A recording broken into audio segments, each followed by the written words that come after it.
Maaari bang malaman kung bakit kayo nandito? Wika ni Tandang Lauryo pagsilay niya sa mga ito. Sa pagpapatuloy ng kanyang pagmamasid, napansin niyang hindi kasama roon si Maestro Pedrito. Maya-maya pa, bigla namang nabaling ang kanyang atensyon sa isa sa mga albularyong nagwiwika ng, "Mawalang galang na ho, Ginoong Lauryo. Pinapatawag ho kayo ni Maestro Pedrito. May mga konting bagay lang kayong pagdidiskusyonan." "Sabihin mo dyan sa maestro mo, wala akong balak makipag-usap. Baka kamo nakakalimutan niya. May tampuhan pa kaming dalawa. Tsaka kahit anong gawin niya, hindi niya ako kayang mapasunod." Sagot naman dito ni Tandang Lauryo. Kasabay ng pagwika nito ay ang mabilisan din niyang pagbalik sa kanyang gawain upang magsilbing senyales sa mga albularyo ang pagkawala niya ng interes sa kung anuman ang pakay ng mga ito. Maging ang kanyang asawa noon ay hindi mapigilang magalit sa kanya, gawa ng hindi nito inaasahan ang pagiging bastos niya sa harap ng ibang tao. "Lauryo, kausapin mo nga yun. Huwag kang mangbastos ng mga taong bumibisita dito sa atin. Isipin mo na lang kung ikaw ang nasa kanilang sitwasyon." Wika ng kanyang asawa. Nang marinig ito ni Tandang Lauryo, agad din naman siyang napatayo upang muling kausapin ang mga ito. Hindi na din tumagal noon ang kanyang naging pag-uusap, gawa ng paulit-ulit niya itong pinapaalis sa kanilang tirahan. Matapos ang mga pangyayaring yon, hindi na muli pang nagparamdam ang mga albularyo. Animoy tuluyan na siyang kinalimutan ng mga ito na siya namang labis niyang ikinatuwa. Sa ilang araw na pananahimik noon ni Tandang Lauryo, patuloy pa rin siyang nakikipag-usap sa kapreng kanyang pinagsisilbihan. Marami itong isinisiwalat sa kanya, ukol sa mga bagay na taliwas sa dati niyang paniniwala at sa mga misyon na kailangan niyang magawa. Ayon kay Tandang Lauryo, na sa lahat ng dimensyong naririto sa mundong ito, merong isang pinipili ang kapre upang gumawa ng hindi karumal-dumal na pangyayari o di naman kaya'y pumatay ng mga nilalang na tinuturing nilang kalaban. Paulit-ulit ang ganoong proseso sa kadahilanang nagnanais ang demonyong kanilang pinaglilingkuran na maghari sa buong sanlibutan. Marami na ding pinili bago pa si Tandang Lauryo na gumawa ng ganong misyon sa mundong ating kinagagalawan. Nang malaman niya ang bagay na yon, tila ba hindi niya maiwasang mapaisip kung tama pa ba ang kanyang ginagawa.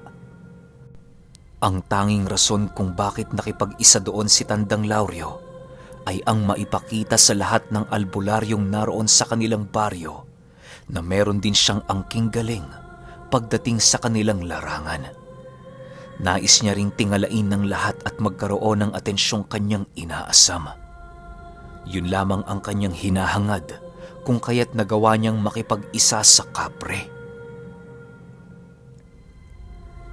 Isang araw, merong nagyaya kay Tandang Lauryo na magtrabaho sa bukid. Nagkataon noong gabasa ng palay kung kaya't sinulit na din niya ang pagkakataon na makakuha ng libreng bigas. Kahit papaano, alam niyang napakalaking tulong nito para sa kanya at sa kanyang mag-ina. "Ano, Lauryo? Sasama ka ba?" Tanong ng isa niyang kakilala. "Oo, Karoni. Sasama ko. Sandali lang at kukuha ako ng pantabas." Sagot naman ni Tandang Lauryo. Kasabay ng pagwika nito ay ang mabilisan niyang pagkuha ng kanyang gamit at isang sisidlang naglalaman ng tubig. Hindi na din siya noon nagdala ng kanyang makakain dahil meron umanong libreng rasyon doon sa bukid.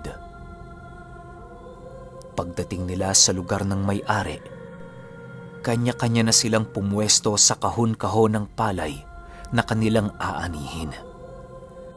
Dahil sa ilang hektarya ang palayang yon, kung kaya't halos karamihan ng mga magsasaka sa kanilang baryo ay naroon. Maging ang iilang albularyo ding disipulo ni Maestro Pedrito ay nandoon para makigapas. Hindi na lang niya pinansin ang mga yon, gawa ng alam din naman niya kung saan hahantong ang kanilang pag-uusap. Sa pagpapatuloy ng pagmamasid ni Tandang Lauryo sa paligid, bigla namang naagaw ang kanyang atensyon ng tatlong kalalakihang di kalayuan sa kanyang kinatatayuan. Hindi gumagalaw ang mga yon at tila ba nakatitig lamang ito sa malayo. Maya-maya pa, bigla namang naantala ang kanyang pagmamasid nang marinig niya sa may-ari ng lupa na kasama pala ang tatlong lalaking yon sa kanilang pangkat.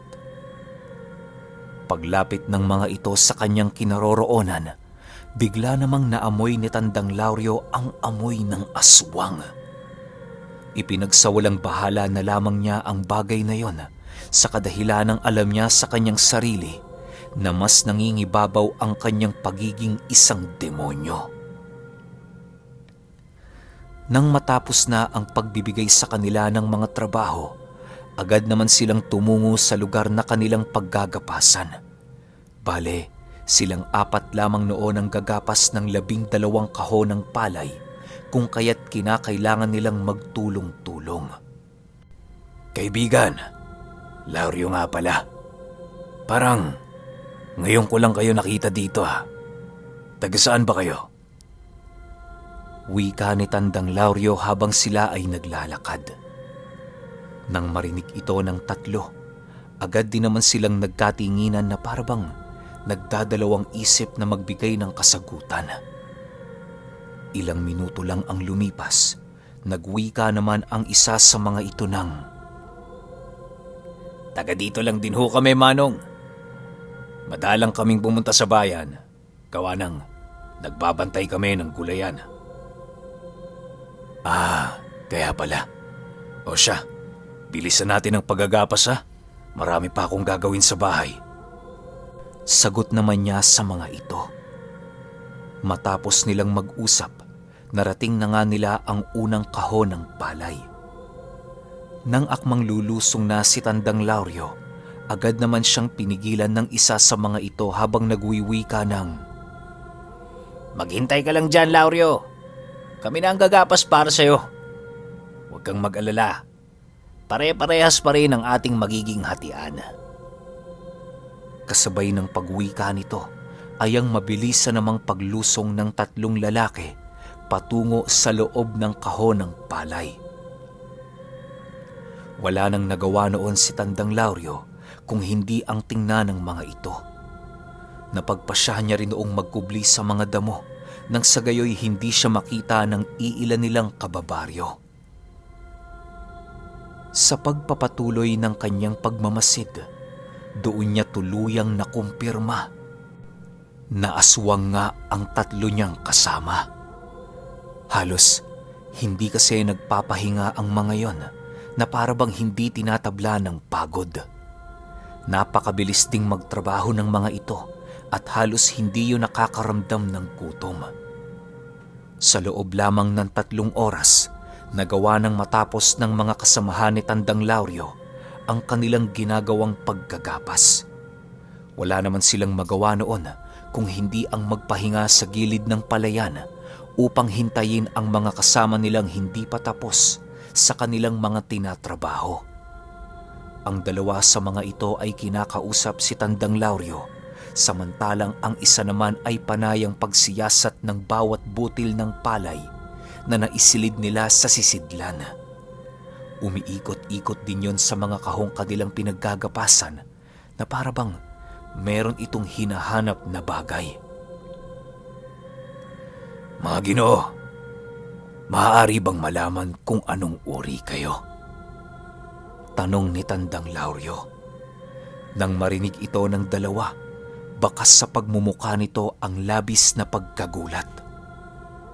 Wala namang nagawa ang mga yon kung hindi ang tumingin sa malayo habang ipinagsasawalang pansin ang kanilang mga narinig.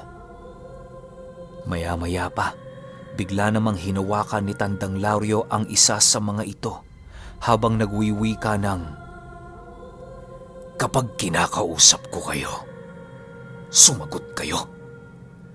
Ganyan ba ang itinuro ng lahi ninyo? Hindi marunong rumespeto sa mga mas nakakataas na uri?" Kasabay ng pagwika ni Tandang Lauryo ay ang pagparamdam naman niya ng kanyang napakabigat na presensya sa mga ito. Sa puntong yon, wala nang nagawa ang dalawang lalaki kung hindi ang mapatingin sa kanya habang dahan-dahang yumuyuko. Nararamdaman niya din noon ang pagninig ng mga katawan nito dahil sa paninindak na kanyang ginagawa. Maging ang kasama nitong naghahanap ng butil ng palay, natigilan sa kanyang kinaroroonan dahil sa pagramdam ng presensya ni Tandang Lauryo. Maya-maya pa, bigla namang sumagot ang isa sa mga lalaki ng, Pasensya na ho kayo. Hindi po namin natunugan na isa kayong kauri namin. Matapos nitong makapagwika, agad naman itong nagpatira pa sa kanyang harapan at walang pagdadalawang isip na hinalika ng kanyang mga paa. Hinayaan lang naman yon ni Tandang Lauryo sa kadahilanang yon ang senyales ng mga aswang sa pagbibigay ng respeto. Doon niya din nakausap ng maayos ang mga ito na para bang isang librong punong-puno ng mga kasagutan sa bawat katanungang kanyang ibinabato.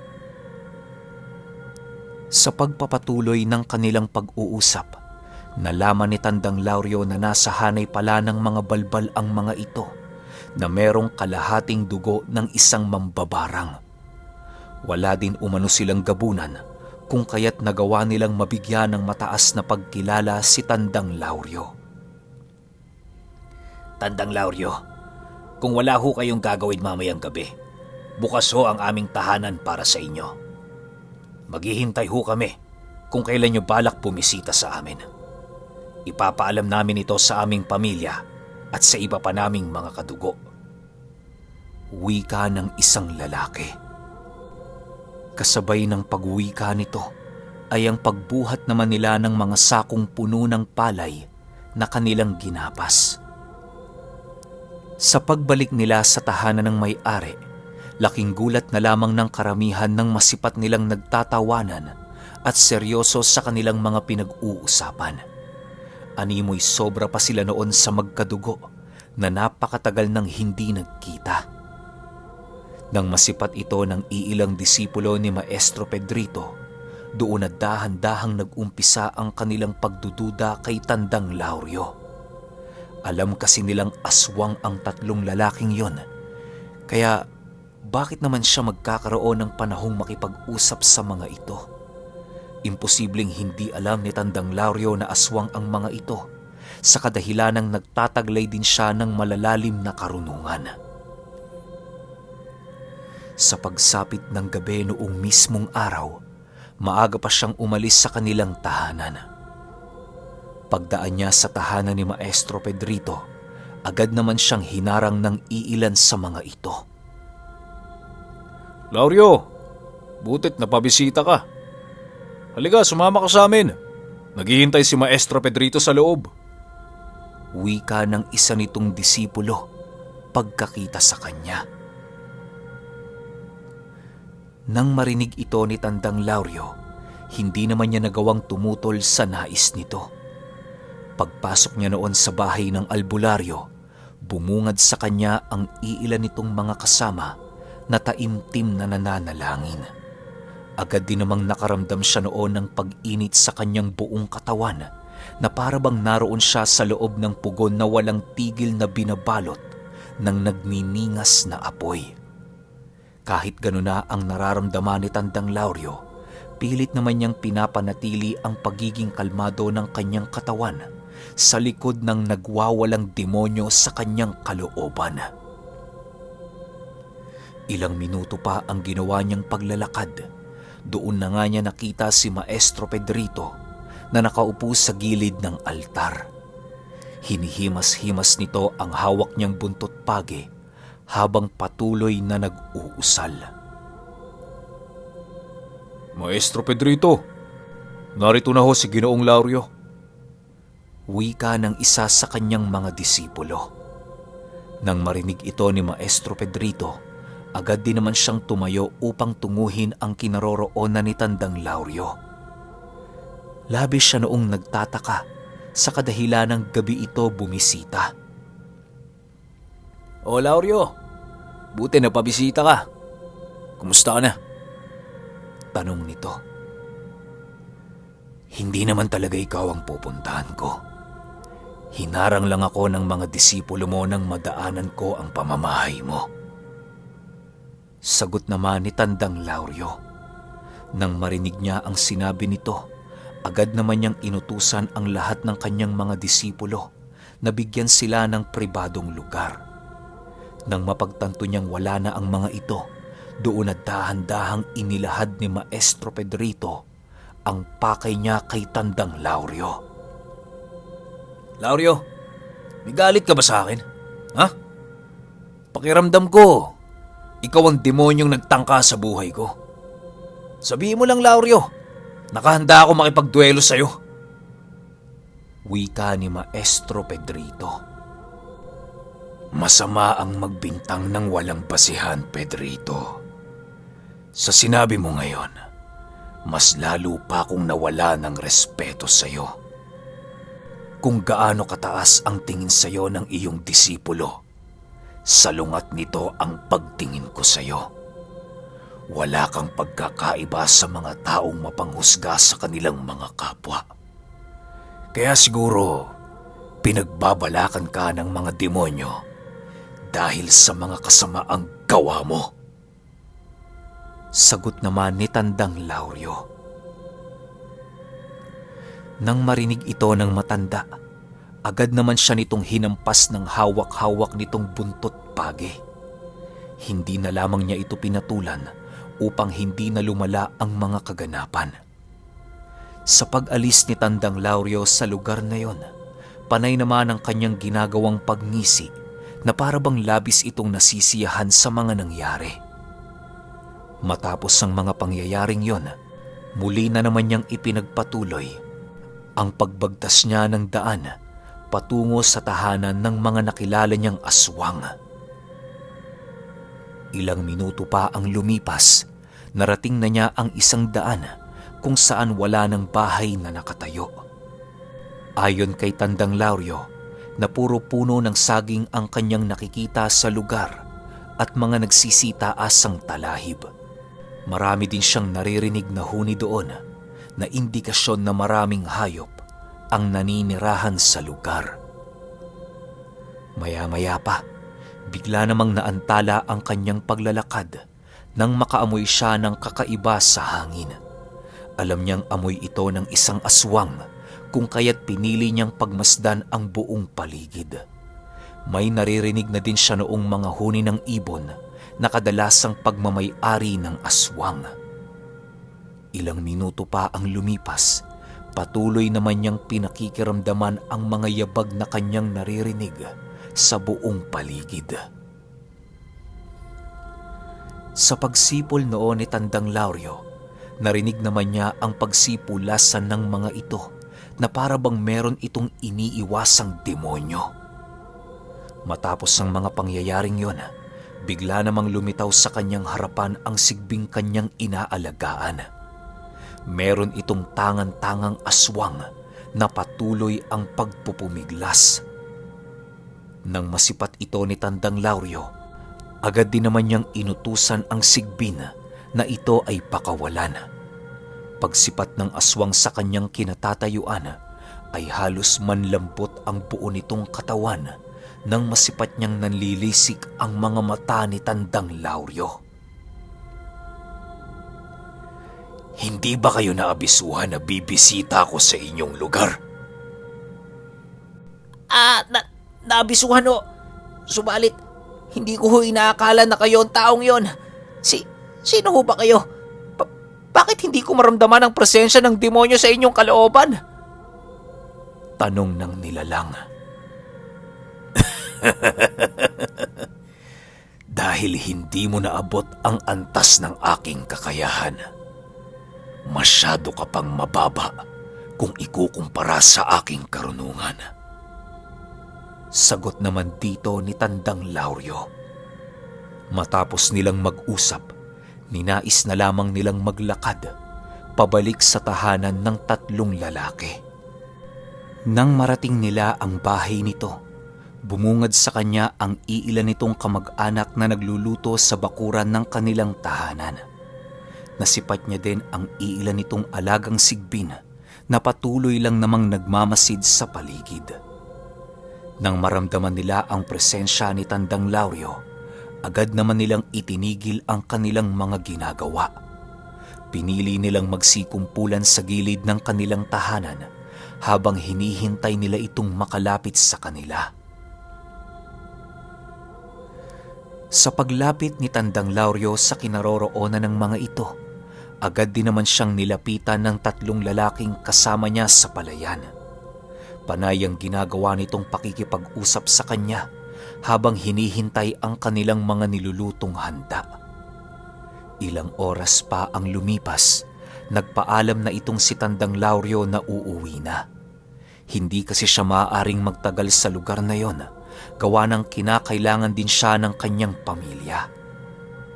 Sa pagdating niya noon sa kanilang pamamahay, bigla namang nagulantang si Tandang Lauryo nang maamoy niya ang iilang bakas ng demonyong bumisita sa kanilang bakuran. Sa puntong yon, bigla siyang kinutuban sa kadahilan ng maaaring ang pakay ng mga ito ay ang kanyang nag-iisang anak. Dali-dali siyang pumasok noon sa loob ng kanilang bahay upang tingnan ang kinaroroonan ng kanyang mag-ina. Pagsipat niya sa silid nito, laking gulat na lamang niya nang masipat niyang labis na ang pamumutla ni Jude. Hindi ito napansin ng kanyang asawa sa kadahilan ng tulog na ito. Linda! Gumising ka! Nag-aalalang wika ni Tandang Lauryo. Nang magising na noon ang kanyang asawa, agad din naman itong kinalong ang kanilang anak habang umiiyak. Ang ginawa naman noon ni Tandang Lauryo ay ang maghanap ng bakas sa buong paligid upang malaman kung sino ang demonyong nangahas na kunin ang buhay ng kanyang nag-iisang supling. Sa pag-iikot niya sa kanilang tahanan, doon niya nakita ang mga bakas ng tiktik at iba pang aswang na lakat. May kokonti yung nakuha sa kanyang anak, ngunit alam niyang hindi ito gaanong malubha. Marahil ay natunugan ng mga aswang ang kanyang pagdating, kung kaya't hindi nito natapos ang kanilang binabalak. Nang malaman na ni Tandang Lauryo ang mga bagay na yon, dali-dali naman niyang kinarga si Jude habang patuloy na inuusalan. Kinausap na din niya sa kanyang isipan ng kanyang sigbing alaga upang hanapin ang mga demonyong nangahas sa kanyang tahanan.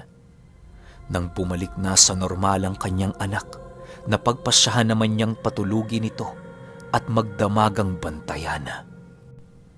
Kinaumagahan, maaga pang tumungo si Tandang Lauryo sa ilalim ng kanilang papag upang hanapin ang kanyang alaga.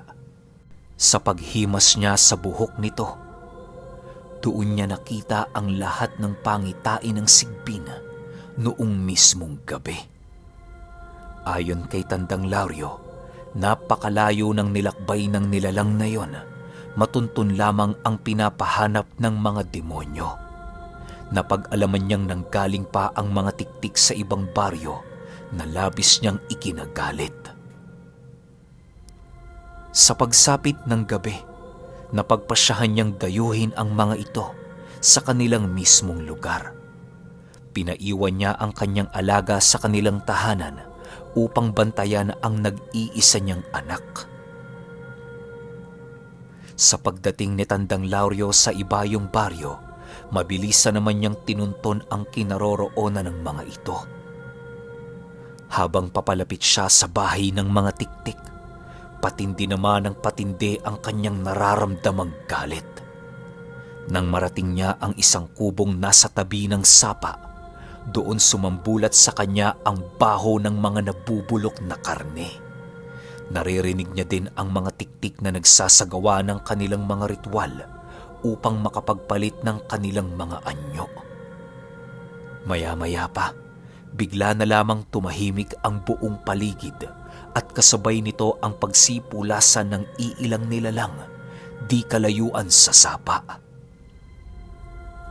Nang masipat ni Tandang Lauryo ang mga ito, mabilis na naman niya itong sinunggaban ng walang pagdadalawang isip. Dahil sa bilis niyang taglay, ay halos huli na nang maramdaman ng mga tiktik ang kanyang presensya. Pagsilay ng mga ito sa kanya, labis-labis na lamang ang kanilang galit nang masipat nitong tangan-tangan na ni Tandang Lauryo ang katawan ng isa nilang kasama. Naghihingalo na ang nilalang na yon at para bang malalagotan na ng hininga dahil sa pagbaon ng kanyang matatalas na pangil. Kisap mata lamang noon ang pagitan nang bigla siya nitong pinaikutan. Naglakad din papalapit sa kanya ang isang tiktik na inaakala niyang pinuno ng lahi ng kanyang kinakalaban. Sa pagsilay dito ni Tandang Lauryo, agad din naman niyang dinura sa lupa ang walang buhay na katawan ng demonyo. Dahan-dahan din siyang naglakad papalapit sa mga ito habang patuloy na ipinapakita ang kanyang matatalas na pangil. Maya-maya pa, bigla na lamang nagwika ang isang matandang tiktik ng, Bakit mo pinatay ang isa naming kasama? Anong mali ang nagawa namin sa'yo? Mali. Pinagtangkaan niyo lang naman ang aking nag-iisang anak. Dahil sa kapangahasang inyong ginawa, hinahatulan ko kayong lahat ng kamatayan. Wala akong pakialam kung sino pa ang demonyong inyong sinasandigan. gigil na wika dito ni Tandang Lauryo. Woo! Okay, grabe. Ito gusto ko yung kaliwa sa kaliwa, tapos magpapatayan. Ano kaya naghihintay na kahihinat na nitong mga tiktik na to? Tsaka bakit hindi nila natunugan? Well, sabi naman kanina dun sa naunang part ng kwento, hindi na pakikiramdaman ng mga mabababang uri yung presensya ni Tandang Lauryo. Kaya siguro hindi nila alam. Alam nyo, sa akin lang grabe yung kilabot ko yung pagpasok niya sa eksena dun sa bahay ng mga tiktik. Tas may bit-bit na siyang isa. Grabe. Ewan ko lang kinikilabutan ako, pero para hindi kayo mabitin, sunod na kagad natin yung 5. Pero biglan nyo naman ako ng ilang oras kasi hindi madali itong ginagawa natin Okay? Pahintayin na lang ako Yun lang. Kita-kits sa part 5. Salamat.